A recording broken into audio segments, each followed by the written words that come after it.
રાજકોટના જેતપુરનો સાડી ઉદ્યોગ, જેના કારણે આસપાસના ગામના ખેડૂતો પરેશાન છે। ખેડૂતો પહોંચ્યા ભાદર નદીના તટ ઉપર અને પ્રદૂષણના પાપીઓ વિરુદ્ધ રામધૂન બોલાવી। જેતપુરના કેરાડી ગામ પાસે વહી રહી છે ભાદર નદી, જેમાં સાડી ઉદ્યોગનું કેમિકલવાળું પાણી વહી રહ્યું છે। આ પાણીને લઈને જેતપુરના કેરાડી, ઉમરાળી, લુણાગરા, ઉમરકોટ અને લુણાગરી સહિતના ગામના ખેડૂતો પરેશાન છે। ખેડૂતોની જમીન ખરાબ થઈ ગઈ છે, પાક નિષ્ફળ જઈ રહ્યો છે।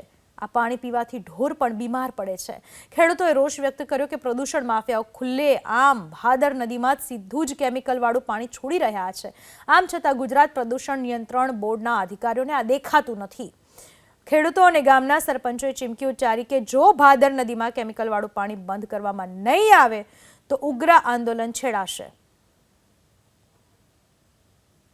આનાથી અમને એવી તકલીફ પડે, ખેતીમાં કોઈ માલ થતો નથી અને જમીન રાખ થઈ જાય છે અને આ પાણી કોઈ ફિલ્ટર થતું નથી। ડાયરેક્ટ જેતપુરના માફિયા આ જેમ ચોમાસે પૂર આવ્યું એમ પાણી છોડી માકે, કોઈ પશુ પક્ષી પીતા નથી અને આ પાણી ખેતીમાં કોઈ હાંકવા લાયક છે જ નહીં।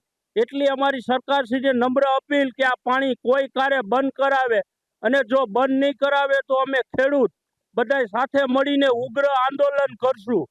હરેક ખેડૂતોને નુકસાની મોટા પાયે છે અને પશુ પંખીઓ સાફ થઈ જાય છે અને પાણીનો નુકસાની બહુ જાજી છે। એટલે તાત્કાલિક નકર આંદોલન માથે હરેક ખેડૂત 5 ગામના ખેડૂતો આંદોલન માથે બેસે છે। આ ખેતી તો હાવ ફેલ જાય છે, પાણી એમને ભર્યું રહે છે, પાક નબળો થાય છે ને પશુધન 4 ગામના પશુઓ ભેગા થાય આ પાણી પીવે રોગી થઈ જાય।